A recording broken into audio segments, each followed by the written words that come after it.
نبی فراس ربيعة بن كعب الأسلمي خادم رسول الله صلى الله عليه وسلم ومن أهل الصفة رضي الله عنه قال: كنت أبيت مع رسول الله صلى الله عليه وسلم فآتيه بوضوئه وحاجته فقال: سلني. فقلت: أسألك مرافقتك في الجنة. قال: وغير ذلك. قلت: هو ذاك. قال: فأعني على نفسك بكثرة السجود. رواه مسلم. حضرت ابو فراس ربیعہ بن کعب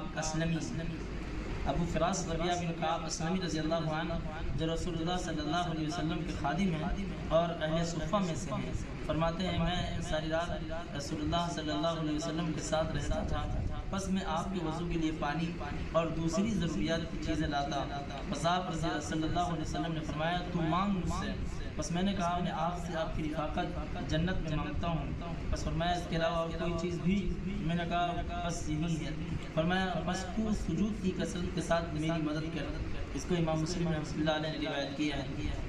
اس حدیث میں کئی باتیں ہمیں ملتی ہیں۔ اللہ کے نبی صلی اللہ علیہ وسلم کے ساتھ جو صحابی رہا کرتے تھے جو اہل صفہ میں سے ہیں، اہل صفہ وہ لوگ ہوتے تھے جو اپنا گھر بار چھوڑ کے اللہ کے نبی صلی اللہ علیہ وسلم کے دربار میں پڑے رہتے تھے، اور مسجد نبی کے جو صفہ اور چبوترا تھا اسی پر یہ لوگ گزر اوقات کرتے تھے، یہی بیٹھے رہتے تھے، یہی سیکھا کرتے تھے، یا قرآن کی آیتیں یاد کرتے تھے، حدیثیں سنتے تھے اور یاد کرتے تھے۔ تو اللہ کے نبی صلی اللہ علیہ وسلم کے یہ خادم خاص ہیں، جس طرح حضرت انس رضی اللہ عنہ اور ربیعہ بن کعب ہیں اور حضرت ابو ہریرہ ہیں، یعنی یہ چنے لوگ ہیں اور منتخب افراد تھے۔ تو اللہ کے نبی صلی اللہ علیہ وسلم سے اللہ کے نبی صلی اللہ علیہ وسلم کی انہوں نے بہت خدمت کی۔ تو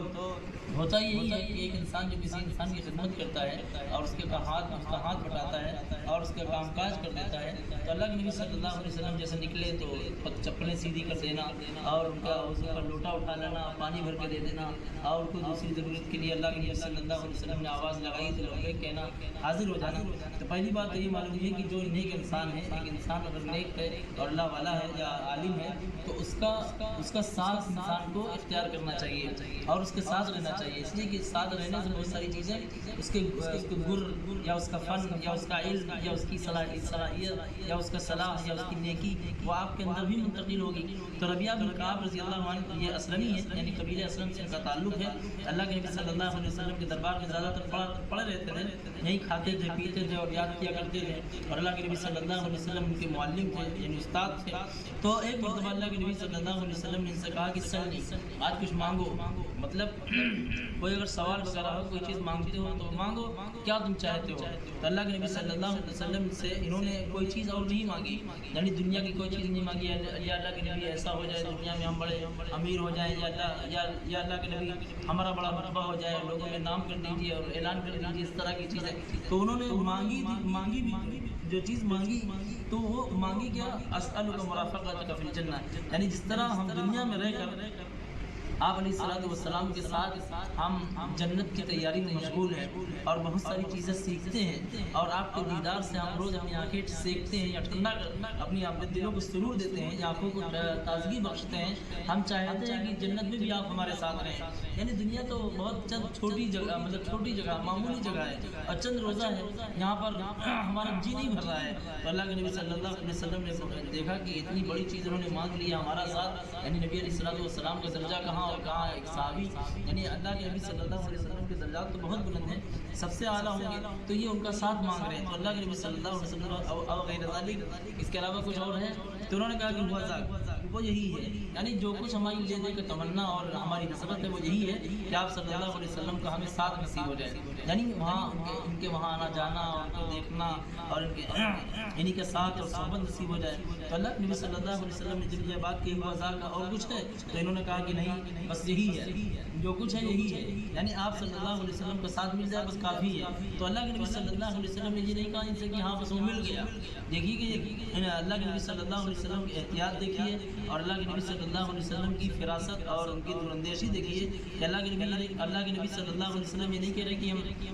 بس مل ہی گیا، یعنی نبی ہونے کے باوجود بھی اللہ کے نبی یہ نہیں کہہ رہے کہ وہ مل ہی گیا، یعنی کوئی دعویٰ نہیں، یہ کہہ رہے ہیں کہ بس تو سجود کی کثرت سے، یعنی نوافل زیادہ سے زیادہ پڑھو، یعنی جب نوافل زیادہ سے زیادہ پڑھو گے تو اللہ کی قربت تم کو نصیب ہوگی، اللہ کی قربت جب نصیب ہوگی تو تم کو اللہ سبحانہ و تعالیٰ کی معیت نصیب ہو جائے گی، جب معیت نصیب ہو جائے گی تو اللہ سبحانہ و تعالیٰ تمہارے لیے ہمیں سفارش کا موقع دے گا، جب سفارش کا موقع دے گا تو ہم اس وقت ہم سفارش کر دیں گے۔ تو اللہ کے نبی صلی اللہ علیہ وسلم سے اللہ کے نبی صلی اللہ علیہ وسلم نے یہ بات کہی کہ فَأَعِنِّي عَلَى نَفْسِكَ بِكَثْرَةِ السُّجُودِ، یعنی زیادہ سے زیادہ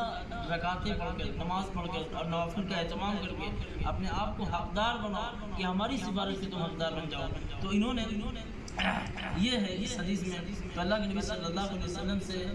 جو چیز مانگی جا رہی ہے، اللہ کے نبی صلی اللہ علیہ وسلم اس کے بارے میں کوئی دعویٰ نہیں کر رہے ہیں۔ دوسری بات یہ بھی معلوم ہوئی کہ اگر کوئی کسی کا خادم ہے تو اس کا خاص خیال رکھنا چاہیے، اور خادم جو ہو وہ بھی خدمت دنیاوی غرض کے لیے نہ کرے، یعنی دنیاوی منفعت کے لیے کہ یہ مر جائیں گے تو ہم ان کے سجادہ نشین ہو جائیں گے، ہم ان کے مسئلے تو بیٹھ جائیں گے، یا ان کے بعد ہم ولایت سنبھال لیں گے، یا ان کے بعد ان کا گھر ہمارے ذمہ ہو جائے گا، یا مسجد ہمارے ذمہ ہو جائے گی، یہ ساری چیزیں نہیں ہونی چاہیے۔ یعنی جو انسان کسی کی خدمت کرے اور خاص کر اللہ والوں کی، تو ان کی صحبت اس لیے اختیار کرے کہ کل قیامت کے دن اللہ سبحانہ و تعالیٰ ہو سکتا ہے کہ ان کی ولایت کے نتیجے میں ہمیں اپنے قریب کر لے، یا اللہ کے نبی صلی اللہ علیہ وسلم نے اس لیے کہا کہ فَأَعِنِّي عَلَىٰ نَفْسِكَ بِكَثْرَةِ السُّجُودِ، یعنی ہماری جو تم نے خدمت کی اسی پر تکیہ نہ کرو، یعنی یہی بھروسہ کر کے نہ بیٹھ جاؤ کہ ہم تو بس دامن سے لپٹ گئے، اب تو ہم جنت میں جائیں گے ہی جائیں گے۔ جیسا کہ آج کل بہت سارے پیر گھوم رہے ہیں اور بڑے بزرگ گھوم رہے ہیں جو اس طرح کے دعوے کرتے ہیں، جو ڈھونگی ہوتے ہیں اور نام کے ہوتے ہیں، وہ یہ کہتے ہیں کہ ہمارے بزرگوں سے دامن اپنا جوڑ لو اور ہمارا نام اپنے نام کے ساتھ جوڑ لو، بس جنت پکی ہو گئی۔ حالانکہ اللہ کے نبی صلی اللہ علیہ وسلم کا اسوہ اور نمونہ دیکھیے کہ نبی ہونے کے باوجود، وہی ولی نہیں ہے، نبی ہونے کے باوجود کہہ رہے ہیں کہ زیادہ سے زیادہ تو نوافل کا اہتمام کرو، یعنی ہم گرچہ تمہاری سفارش کے لیے ہاتھ بڑھا دیں گے اور لبیک کہہ دیں گے، لیکن تم کو بھی تو کچھ کرنا چاہیے۔ یہ صحیح بات ہے کہ چابی سے تالا کھلتا ہے، لیکن ہاتھ کی حرکت تو بھی ضروری ہے، یعنی ہاتھ کی حرکت یہی ہے کہ تم نوافل کا اہتمام کرو، قرآن کی تلاوت کرو، زیادہ سے زیادہ اپنے آپ کو حقدار بناؤ۔ تو اللہ کے نبی صلی اللہ علیہ وسلم کا یہ فرمانا کہ فَأَعِنِّي عَلَىٰ نَفْسِكَ بِكَثْرَةِ السُّجُودِ، پس تو سجود کی کثرت کے ساتھ یعنی نوافل کا اہتمام بہت زیادہ کرو، تاکہ اللہ سبحانہ و تعالیٰ تم پر نظر عنایت فرمائے اور ہمیں اس بات کا موقع دے کہ ہم اس کی تمہاری سفارش کریں، تو پھر تم کو ہماری رفاقت اور ہمارا ساتھ تم کو نصیب ہو جائے گا جنت میں، اور جب جنت میں ساتھ نصیب ہو جائے گا تو کہنا ہی کیا ہے، یہ کتنی بڑی سعادت ہے۔ اور دیکھنے کی بات یہ بھی ہے کہ اس ایک صحابی ہیں جو یعنی ابو فراس، ان کا نام ہے ابو فراس، اور ربیعہ بن کعب نام ہے، ابو فراس لقب ہے، جسے ابو ہریرہ ہے، ان کا نام ہے عبد الرحمن بن صخر، نام ہے عبد الرحمن بن صخر، لیکن لقب سے مشہور ہو گیا ابو ہریرہ۔ اللہ کے نبی صلی اللہ علیہ وسلم نے فرمایا، ان سے کہا دیا تھا یہ بچہ لے کے گھوم رہے تھے، بلی کا بچہ، تو کہا کہ اے ابو ہریرہ، اے بلی بچے والے، بلی کے بچے والے، تو اللہ کے نبی صلی اللہ علیہ وسلم کا دیا ہوا یہ نام لقب بن گیا اور اس سے ہی مشہور ہو گئے۔ آج عبد الرحمن بن صخر کو نام سے کوئی نہیں جانتا ہے، ابو ہریرہ رضی اللہ عنہ سب جانتے ہیں، اور سب سے زیادہ انہوں نے اللہ کے نبی صلی اللہ علیہ وسلم کی حدیث مروی یعنی انہی سے روایت کی، اور انہوں نے بہت زیادہ عرصہ گزارا ہے اللہ کے نبی صلی اللہ علیہ وسلم کی صحبت میں اور آپ کی معیت میں اور آپ کے درس میں بیٹھے ہیں اور بہت کچھ سیکھا ہے، اور اسی کا ثمرہ تھا کہ اللہ کے نبی صلی اللہ علیہ وسلم نے ایک مرتبہ ان کو کہا کہ آج جو کچھ مانگنا ہے مانگو، تو ابو ہریرہ رضی اللہ عنہ نے جو چیز مانگی وہ یہی مانگی کہ اللہ کے نبی صلی اللہ علیہ وسلم نے جو بھی آپ کو یاد ہو جائے، تو اللہ کے نبی صلی اللہ علیہ وسلم نے کہا کہ چادر بچھاؤ، اور آپ نے دعا پڑھی تو دعا قبول ہو گئی۔ تو جو بھی یہ حدیث سنتے تھے اللہ کے نبی صلی اللہ علیہ وسلم سے وہ سب یاد ہو جاتی تھی، اور لوگ اسی لیے ان کی کثرت روایت کو بہت وہ کرتے تھے، کثرت روایت پر سوال کرتے تھے کہ ابو ہریرہ تم اتنی حدیث کہاں سے لاتے ہو؟ یہ کہتے تھے کہ ابو ہریرہ کے بارے میں یہ نہیں دیکھتے ہو کہ ابو ہریرہ زیادہ سے زیادہ ٹائم تو بھی اللہ کے نبی صلی اللہ علیہ وسلم کو دیتا تھا، اور اللہ کے نبی صلی اللہ علیہ وسلم کے صفے سے اور چبوترے سے چمٹا رہتا تھا، بھوک کی بھی خبر نہیں ہوتی تھی، دو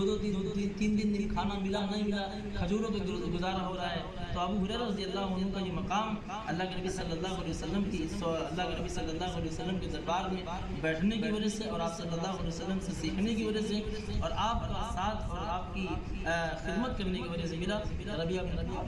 بن کعب الاسلمی کو بھی یہی انشاءاللہ ملے گا اگر اللہ سبحانہ و تعالیٰ چاہے گا۔ اور اللہ کے نبی صلی اللہ علیہ وسلم کی اس حدیث سے ہم کو بہت ساری باتیں معلوم ہوتی ہیں، تو ہمیں بھی چاہیے کہ اللہ کے نبی صلی اللہ علیہ وسلم کی اگر ہم رفاقت یا ان کی مرافقت چاہتے ہیں اور ساتھ چاہتے ہیں اور چاہتے ہیں کہ ان کے وہاں بھی آنا جانا رہے اور وہاں دیکھیں اور ان کے دیدار سے مشرف ہوں اور اللہ کے نبی صلی اللہ علیہ وسلم کو دیکھیں، تو ہمیں بھی زیادہ سے زیادہ نوافل کا اہتمام کرنا چاہیے اور فرائض کا اہتمام کرنا چاہیے، قرآن کی تلاوت میں لگنا چاہیے اور زیادہ سے زیادہ عبادتیں کرنی چاہیے تاکہ اللہ کے نبی صلی اللہ علیہ وسلم کل قیامت کے دن ہماری سفارش کر دیں۔ جب قیامت کے دن ہماری سفارش ہو جائے گی تو ہماری سعادت، ہماری خوش بختی یا نیک بختی کا پوچھنا ہی کیا ہے، ہمارے تو بھاگ ہی جاگ جائیں گے۔ اللہ سبحانہ و تعالیٰ سے دعا کرتے ہیں کہ اللہ سبحانہ و تعالیٰ اللہ صلی اللہ علیہ وسلم کی رفاقت نصیب فرمائے اور جنت کا حقدار بنائے اور ہمیشہ اسلام پر ایمان پر قائم رکھے اور اسی پر موت دے، اسی پر وفات دے۔ اقول قولی ھذا واستغفر اللہ لی ولکم ولسائر المسلمین۔